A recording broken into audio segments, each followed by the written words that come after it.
with demand expected to come back, the question remains, does this mean the economy is back on track? Companies now, after experimenting with offshore in places like India, Philippines, and Poland, want to bring those jobs back. We invest in the U.S. We're the biggest exporter in the country. In the cycle we're in right now, we're creating jobs. From Radio America, it's Neil Asbury's Made in America, the show that explores American industry, large and small, and promotes American-made products everywhere. Put Neil Asbury's Made in America to work for you. Welcome to Made in America. I'm your host, Neil Asbury, together with co-host Dr. Rich Ruffman. So, Rich, there is a lot to talk about. But, you know, the one thing that really amazes me, just in a general sense, is what's going on in our country. I mean, you know, we could talk about that, you know, forever. And, you know, the whole blame game and all of that, you know, let's stick with policies and what's going to get our people to work. But, you know, the thing that really amazes me is how disconnected the stock market is from what's going on in this country. And specifically, you know, what happened in Georgia. And now what's going to be happening in the Senate, meaning it's a Democrat Senate. What does that mean for our dependence on China? What does that mean for our dependence on foreign energy? You know, if we're going to shut down our own energy industry, what does that mean for our jobs? I mean, there's just so much going on that I believe economically are really, really troubling times. And but obviously there's people that's looking at this differently than I am. And a lot of money is pouring into the market. Well, yeah, there are a couple of reasons for that. You know, there was a piece that was out just the other day in Barron's that was talking about why is the stock market doing this? I mean, after all, it looks like, well, hell's breaking loose everywhere. And, you know, Biden's coming in and he's not going to be pro-energy the way Trump was. And we're going to lose our independence and all this other stuff. The regulation and it's just going to be taxes. A bloody disaster. I mean, just a disaster. Our small businesses, our entrepreneurs. I'm looking at it right now. I mean, this is as bad as when I was a kid in college. I was waiting for the draft to come after me. That's the emotion I have in me right now, waiting for the weight to draft drop card, in my right? head. Oh yeah, the number. You opened up your mailbox, your hand shaking, waiting for this thing from General Hershey saying you're going to go to Vietnam, and I don't even like rice. I would die in boot camp. I mean, that's how bad I was. But anyway. No, they're looking right now. They're looking short term in the sense that when the Dems come in, they're going to be more investment into the economy with all sorts of bailouts and things that they're going to do, and more checks going to people. And they see that right now we're going to get more stimulus checks out. They're feeling very, very good about that because they think that's going to go ahead and stimulate the economy. There's more money to circulate. And then there's the other one that's a little bit more subliminal, and actually, I think the real discussion on Wall Street. You know, you recognize like a couple of weeks ago, about 150 to 200 top CEOs and chairmen of U.S. corporations signed a note saying, enough already. We're not looking at the fraud. You know, Trump lost, Biden won. Let's move forward. Let's make it happen for that. Well, why would they say that? Well, I think they would say that because it's going to be business as usual. And if you look at the people who support the lefties and support Biden and supported Obama and all that, it was the big corporations. Who were the biggest investors in the elections this year on the left side? It had to be, you know, all the ABCs, all the Alphabets and Apple. The tech companies. You know, all the tech companies, all the oligarchs, all the big money. Who are the guys out of Wall Street? All the big money. Why would they want Biden to come in when you would think that Trump was one of them? Major corporation, businesses all over the world, understands how to get things done, understand manufacturing, productivity, building, and so forth. No. The business that they can do would be with Biden because it would be business as usual. They can cut deals. They can make things happen. It's sort of like, you know, a more friendly environment. It's the softer side of government. So I listen. It's quite ironic, though. I fully expect Hillary Clinton's going to go back in business. She's probably looking for office space right now somewhere, probably in New York, so Cuomo can protect her, to get her foundation up again because she can do all sorts of stuff again. So, yeah, I mean, if you want to ask, that's Doc Rich's personal opinion on what I think the stocks are going to go positive. So despite Biden and the Democrat Party, the progressives, being on the side of the little people, it's actually these very large, very corrupt corporations, the tech companies who are controlling our minds, the media, what we can read, what we can't read, that are very, very pro-Biden because they're going to get even more control, more power under a Biden administration than a Trump administration. And you can see that because of the money trail, right? Follow the money. Where did all of the campaign contributions go? Like you said, the Trump donors, let's put it this way. The Biden donors are all of the big tech companies. That's right. The law firms, Wall Street, and all of that. It's something that's a bit of counterintuitive because we're led to believe that that's not the case. That it's the Republican Party that's the big bad party of corporations, but that just simply isn't true anymore. But hey, let's talk about energy because I think that what happened in Georgia this past week is going to have an amazing, incredible, and not in a good way, but a huge impact on our energy industry and all those great jobs that we produced. And, where are we going with this? And is there a big enough, there's only one seat, right? It's the vice president. Harris is going to break the 50-50 tie in the Senate. So that's as thin as a majority gets. It's not a majority. You're going to use a senator to break the tie. Does that mean that they're going to be able to bring in this utopia, their idea of utopia of the Green New Deal? Let's bring in our first guest. Has published a piece this past week. Daniel Turner, who is the founder and president of Power of the Future. He's been with us before. Great guest. And it's in Real Clear Politics. Check this out. Joe Biden's green dreams mean greater dependence on China. Daniel, welcome to Made in America. Thanks for having me back on. It's always good to be with you. So, we got a lot to talk about. Even under the Obama administration, the thing that really kept the American economy going, and these were some really dark economic times under Obama. It was very terrible for small businesses and entrepreneurs. But the energy industry, despite everything he was trying to do to destroy the energy industry, actually performed very well. So what do you think under the a Biden administration? I mean, is it going to get really tough? And where's Joe Manchin going to come in on this? The senator from West Virginia. West Virginia is a coal state. I mean, is he going to go along with the Biden plan to destroy American energy? I think your intro to this segment was spot on and allows me to make this first point. I think what we're going to see in the Biden administration is that they will pick selective winners and losers. And so when you're all talking about why does corporate America seem to be excited? Well, look at one of the things that just happened in the news in the last 24 hours. They announced Elon Musk as the richest man in the world, beating Jeff Bezos. Jeff Bezos made a small fortune the last year because of government policy. We couldn't go to our local store. We had to buy things off of Amazon. Look at what it did to his wealth. Why is Elon Musk worth so much money? Granted, SpaceX is a brilliant company. I'm not going to deny him his intelligence and his vision. But there are policies that make it better for you to buy his products, especially when it comes to electric vehicles, which is what my piece in Real Clear is about.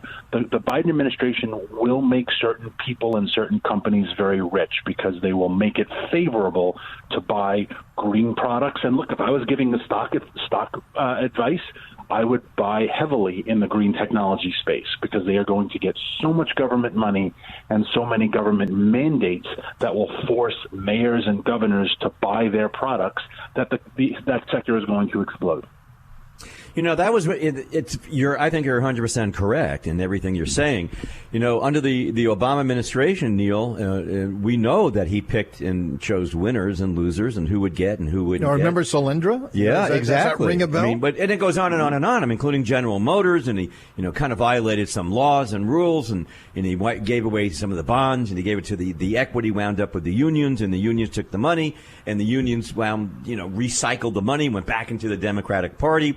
The people he gave the money to at Solyndra took the money. Of course, they all disappeared after a while. They went bankrupt, but they gave it to the charities. Exactly. And who do you think their charities are? Oh, let me think. Soros-backed organizations, which gets the money back to the Democrats.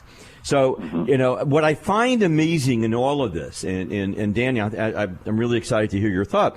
To me, the whole virus and the response to the virus, which, by the way, was very convenient in italics and quotation marks, very convenient for the left side, was basically an assault on Main Street. As far as I'm concerned, what you just said, Daniel, is the fact that, Amazon did great. All the tech guys did great. Everyone's making tons of money. They're doing great. I kind of like the idea that Musk wants to grow a rose on Mars. I think he's pretty cool. But on the other hand, we're killing the restaurants on Main Street. We're killing the dry cleaners on Main Street. We're killing the places that people have been going to. People have run for 40, 30 years. It's their family business, a complete assault, while at the same time, it seems to me that the post office is open. The big block stores are open. The big supermarkets are open. What do you think about that? My thought, I think it's a complete assault on Main Street. It absolutely is, and they're the ones who don't seem to be benefiting from the current market conditions. They're the ones who aren't really going to be supportive of the Biden administration. They did very well under the current tax code. Hold that thought, and we're going to take a quick break. Still a lot more to talk about with Daniel Turner, founder and president of Power of the Future. Stay with us.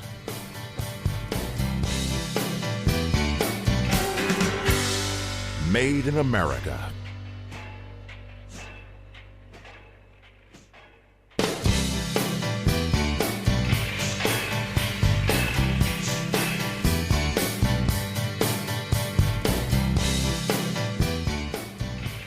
Welcome to Made in America. I'm your host, Neil Asbury, together with co-host Dr. Rich Rothman, and we are together with Daniel Turner, founder and president of Power the Future.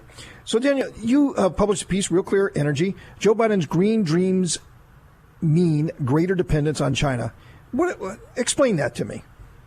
Yeah, China has the market, really, has cornered the market on the green vehicle, the electric vehicle manufacturing. About 70% of all electric vehicles are manufactured in China. Even more so, the rare earth elements, those are those minerals that have to be mined. There are a number of them, 17 to be precise, that are found in all things like lithium batteries. They are found in all high technology, smartphones, flat screens, tablets, etc. China controls 95% of that market. And so when we are buying green vehicles, and I'm not opposed to green vehicles, I want to make that very clear. If you buy your Tesla, buy your Prius, it's a free country, buy whatever car you want. But you have to acknowledge that buying them is greater reliance on China. That is where they are made predominantly, and that who has the monopoly. And if we're going to have a Biden mandate to buy more of these, the biggest beneficiary of that is going to be China. And so if we want to pass that policy, I think the American people deserve to have the full extent of the ramifications of that policy, which is the transfer of an awful lot of wealth from America to communist China. Well, that's correct. What I found amazing with Obama is that Obama would make these statements, say we're going to reduce emissions in the next 10 years. This is going to happen, or we're going to take coal power and we're going to absolutely listen. You can have a coal powered plant, but of course it's going to cost you a fortune because we're going to tax that and regulate the hell out of you. That makes it totally impractical for you to use that. And ultimately, I agree with you. I don't care about electric. When I have an electric car, that's great. I'm a big block guy from the 70s, and I kind of like that.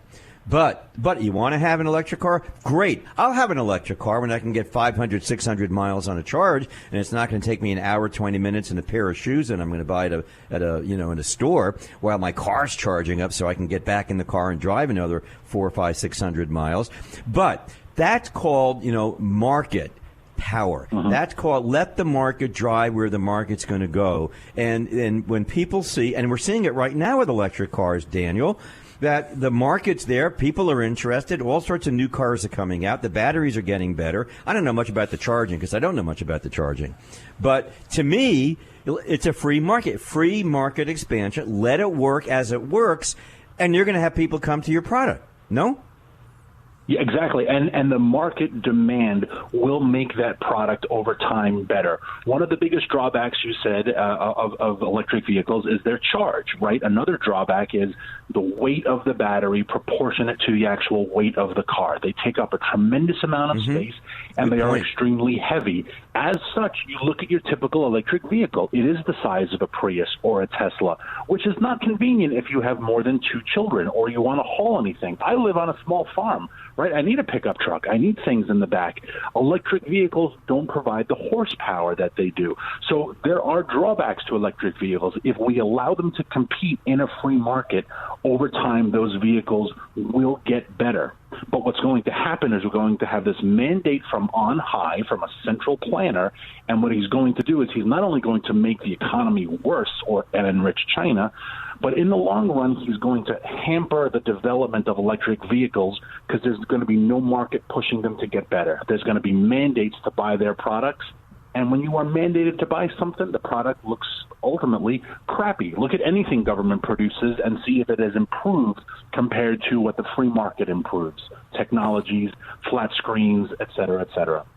Hey, Daniel, Governor Newsom in California has said that all cars in California, and Dr. Rich is shaking his head yes, must be electric by 2035. I mean, to me, yes. that's not like a long time from now. What does that mean? Does that mean like if you have a gas-powered car in 2036 at midnight that you can't buy gas anymore? I mean, like once they die, I mean, if you're coming from out of state, is there going to be gas stations? What's going to happen on like every corner of every major street with all these gas stations? But wait a minute, about trucking coming across the country? Well, there you go. Yeah. I mean, explain what that would look like. So there's my next stock tip for your listeners is, after I told them to invest in green, the next one is buy a car dealership on the Oregon or Nevada border. Because when this mandate comes in that says you can't buy a gas vehicle in California, well, they'll just go out of state and buy one. Because, again,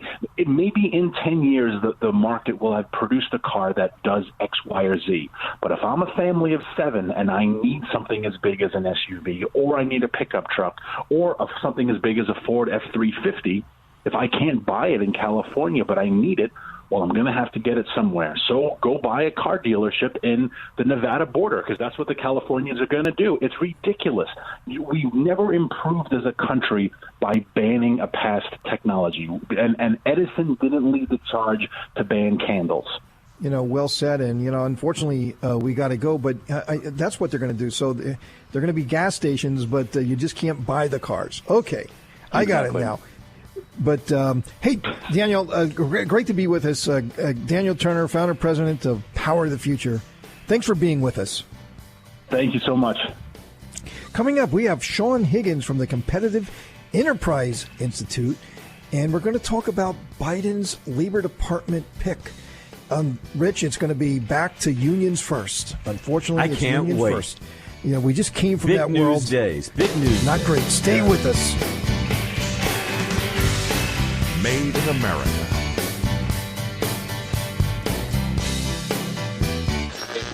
After moving sharply higher at the open, stocks continued to perform well over the course of the day Tuesday. And I think that bodes well here over the next couple of years for having bigger demands coming to this country. Now, more of Neil Asbury's Made in America.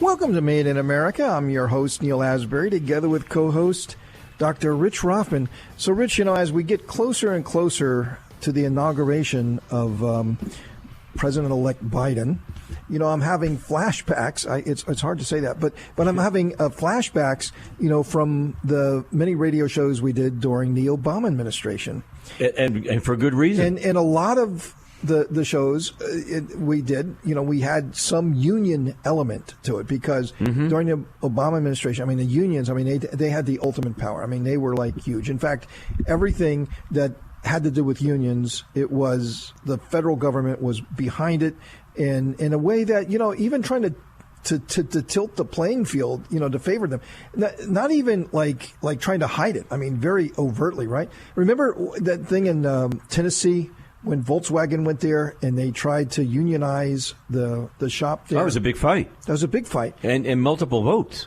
And they kept on losing and losing, but the National Labor Relations Board just kept coming back with another reason to have another vote and another vote. But they lost all the time. And I think that, the automobile companies were unionized up in the Midwest, up in Michigan and Ohio and so forth, and they see all those jobs being lost. And then now in the South, like Tennessee and South Carolina, the foreign automobile companies, BMW, Volkswagen, Mercedes, they're doing so well. They're doing so well. So you can build cars in America, but you just can't build them with union labor. I guess that was the moral of the story. Well, yeah. Then there was a huge fight when Boeing announced they were going to move one of their divisions to South Carolina. Right. And the government actually sued Boeing. I mean, I've never heard of that. They're telling a private corporation, well, we don't think you should do that.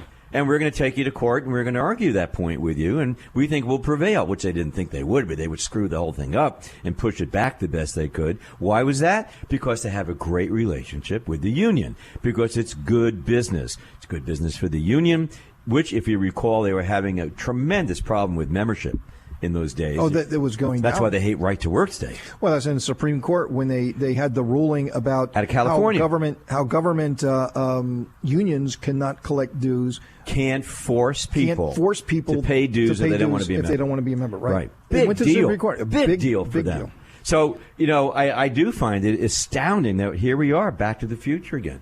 I expect Doc Brown to show up any minute now. Well, let's bring on Sean Higgins. And he's from the Competitive Enterprise Institute. He, for a long time, for more than 2 decades, he was a senior writer at the Washington Examiner. I read it all the time. Every day. And Washington correspondent for Investors Business Daily, a contributor to the many publications like Reason and the National Review. Sean, welcome to Made in America. Thanks for having me on, guys. So here we go. Biden has made his pick, right? And for the Department of Labor, Secretary of Labor, and it looks like it's going to be Boston Mayor Marty Walsh. Boy, that's about as blue as they come, about as labor as they come. So, I mean, we all lived through the Obama administration and how they, just so overtly promoted labor unions in this country, and it was just like, wow, they had all the bullets, and the entrepreneurs and the businesses that were trying to protect themselves, and many times, the sort of policies and the things that was being rammed down their throats would put them out of business. They just couldn't be in a state that had very strong unions, and it was easy to join a union, and the unions then would essentially take over the business. So what does this mean for us going forward, and what's Marty Walsh going to be like? Is this going to be a throwback to the Obama years? The throwback to the Obama years is probably pretty accurate. Obama was easily the most pro-union president since Harry Truman. I think that's one thing everybody would agree on.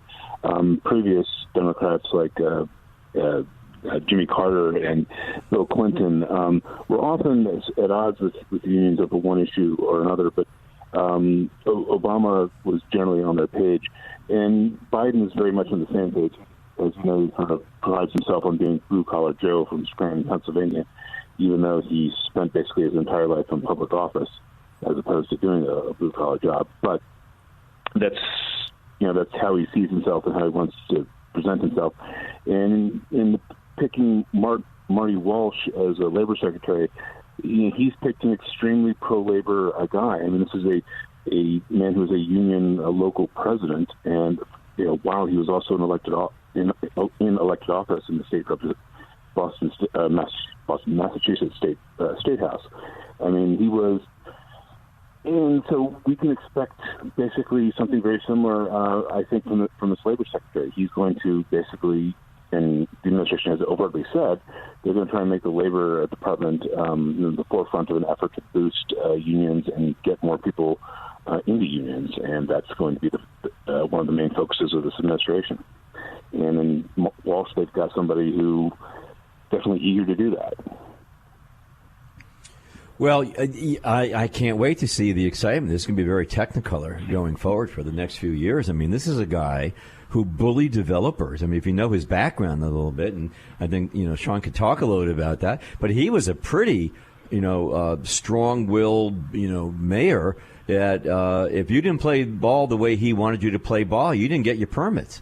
If you didn't make payments to certain things, you didn't get your permits.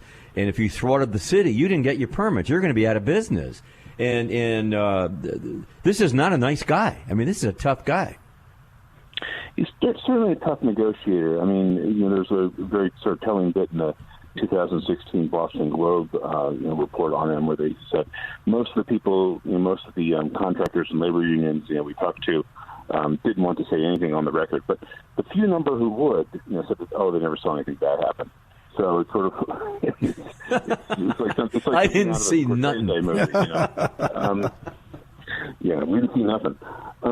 No, I mean, Walsh he was a union officer before he even got elected into office, and then once he was in office as in the State House, became the president of his union, and essentially parlayed his public office to help boost his union. I mean, he got on the commissions and various boards that were involved in regulating and doing union contracts for the city, for the state. And he saw no contradiction in that, probably because he was also the chairman of the State House Ethics Committee at the same time, so that's always helpful. This is incredible. Hey, Sean, hold that thought, because we just gotta keep this going. We have to take a quick break. We're together with Sean Higgins from the Competitive Enterprise Institute, and talking about what's going to happen with labor in the Biden administration, and a really, really important topic. Made in America.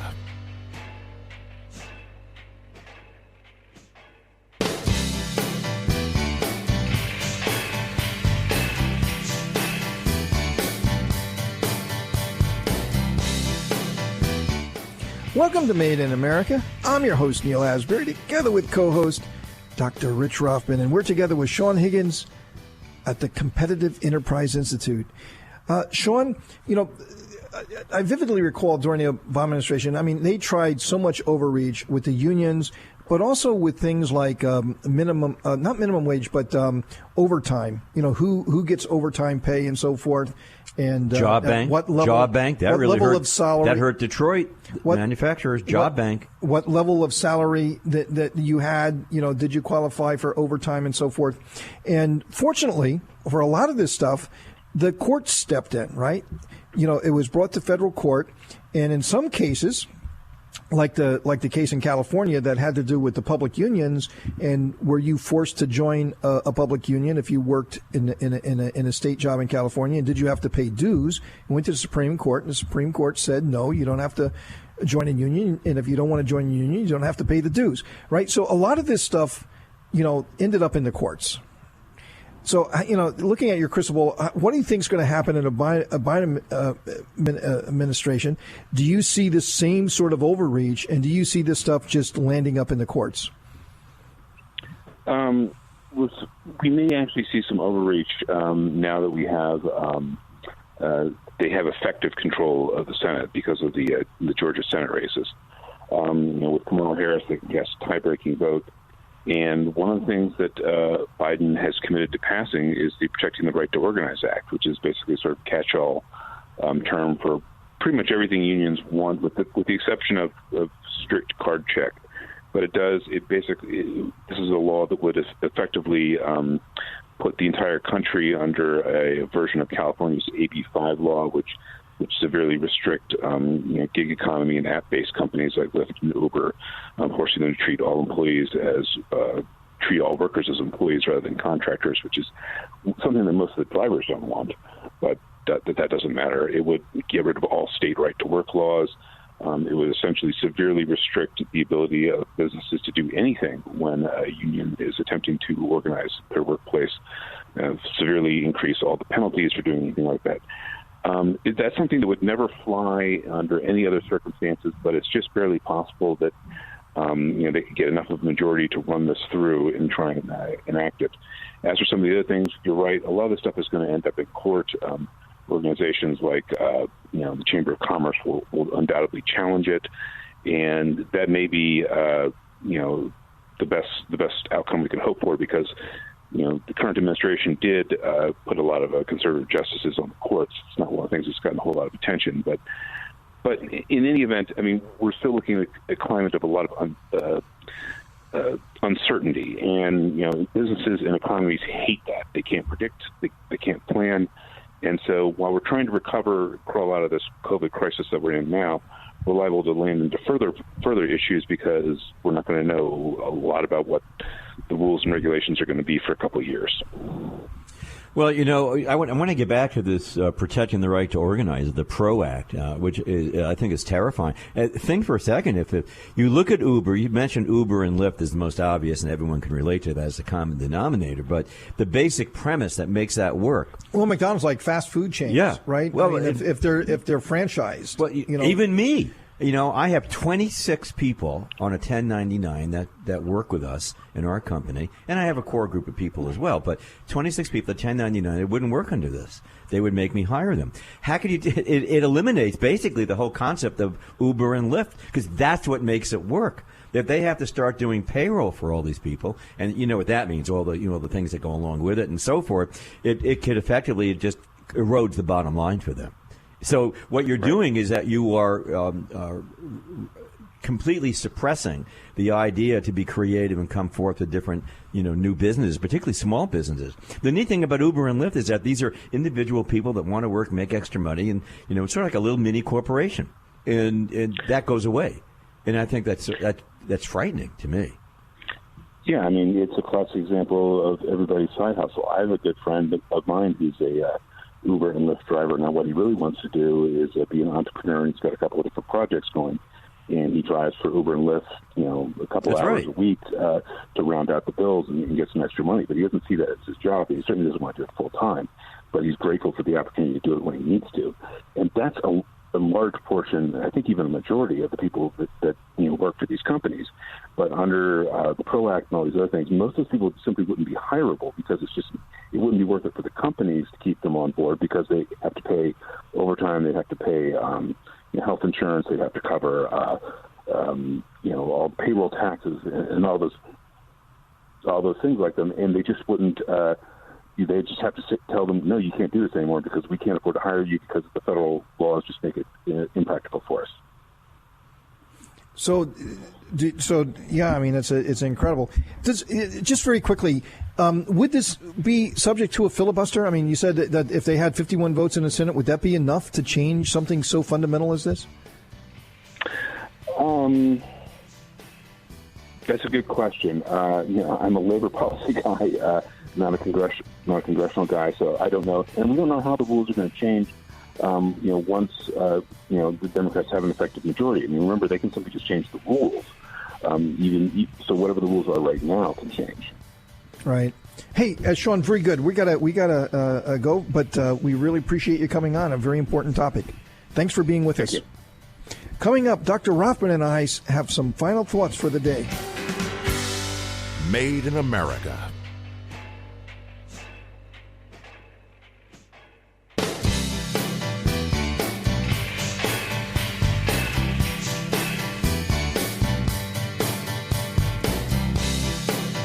Welcome to Made in America. I'm your host, Neil Asbury, together with co-host Dr. Rich Rothman. So, Rich, all of these administration picks, the political appointees that's going to be taking over the American government, I mean, there's a lot of new people, a lot of new faces. I mean, and they have such a huge impact on our lives and in our jobs and our businesses, especially as entrepreneurs and small business owners. The Secretary of Labor, the Secretary of Energy, I mean, that is going to be very big. I mean, we just talked about energy earlier today. U.S. Trade Representative, what's our trade policy is going to look like? That's going to be very, very interesting to see how that unfolds. What about our monetary policy? The Secretary of the Treasury, right, working very closely with Powell. We're not working closely with Powell, but what you've got is across the board, global elitists are back in. That kind of scares me. Listen, the first thing he said the other day was that America's first is out. We're not going to be America first anymore. I don't know who's going to be first.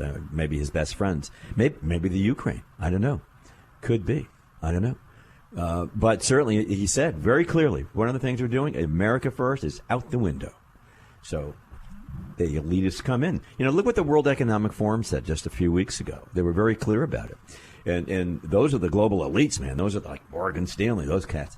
And they're saying, listen, the COVID has given us the opportunity that we can redefine what capitalism is all about, of course, in the image that we're thinking. So it works for them. So you've got the Zuckerbergs, and you've got all those other guys, ABC, all the ABC companies, Apple. You've got Alphabet. Now that I said ABC, Google, right. All those cats. And, well, they're all, multi-billionaires. They control what's going on. But more importantly, by working with them and all these other people, they control thought. So the question is, where are we all going to go with this? And I got to tell you, that after listening to Sean, I mean, that was really spot on. The fact that the PRO Act could get passed, something Obama really wanted. And we knew the fights that were happening. We knew why right-to-work states were doing so well. Like you mentioned, Tennessee, South Carolina, and others, Florida as well. It's because we weren't subject to the vagaries and the offensiveness of unions. And you couldn't force people to do things. Everyone to get about. Listen, I want everyone to get a copy. This week, we'll talk about it next week. On the waterfront, you better watch that. How unions treat this small guy. It doesn't go well. And the guys who make the money, the folks who make the money in the unions, are the top echelon in the union. But the average workers paying the dues, not so much. Right. And you know what happens. Obviously, these dues, are getting recycled, back to the Democrat Party. Right back to Washington, right, to the folks. It's pay to play. Yeah, it's pay to play. Yeah. It's business. You asked the question at the beginning of the show. Why do you suppose the stock market's doing so well? The stock market is doing so well. It will be encouraged because it will be business as usual. They're all going to do well. Yeah. Well, PAYGO. Which, by the way, they took out PAYGO when they have these new bills coming through, that you don't have to score it the way you did before. In other words, with PAYGO, when a new bill comes through like Green New Deal, if you're going to get to expense over here, you have to show somewhere in the budget where that money will come from and lower it there. It's pay to go. Take it from here, put it there. Well, Pelosi the other day, and Schumer and the others, they said, no, that's going to be gone. That's history. We're not doing PAYGO. It's because we control it all. It's going to be very, very interesting. Everyone should also read again Brave New World and 1984 and Animal Farm. We'll have a good conversation. When I was a professor, I used to teach all that. It's back. Yeah. Yeah, and then of course, Poltergeist. Well, remember, we'll be back to doing this again. I'm sure the weekly cronyism report. Well, I can't wait to do that. That's going to be really exciting. We'll figure out where to invest. This is very interesting. Sean was saying that, I don't know. I think you should buy. And was it Sean or was it Daniel? It was Daniel. Daniel said he gave us his stock picks. Yeah, go buy. I don't know. Go buy a car dealership right across the border in Nevada. Because you're not going to be able to buy the car in California. But what I'm worried about is are they at some, they're nuts out there. Are they going to just say, listen, there are no more diesel engines. There are no more gas-powered engines. And by the way, you can't drive your car in the state. Not only can you not buy it, you can't drive it. That's pretty scary. Right. That's scary. So I think right now what the governor's saying, you can't buy these cars. But who knows? Because, on the progressive side, it's like upmanship, right? Well, okay, you can't drive. Well, no, that's not good enough. Now you can't buy gas. So you could have your beautiful car, but you can't buy gas for it. So it's going to have to be. That's the way it'll be a piece of art on the left. Yep. Well, anyway, Rich, we're out of time, but boy, did it go by fast. Good show. But we're going to be back again next week for another adventure of Made in America, where we never stop fighting for your jobs.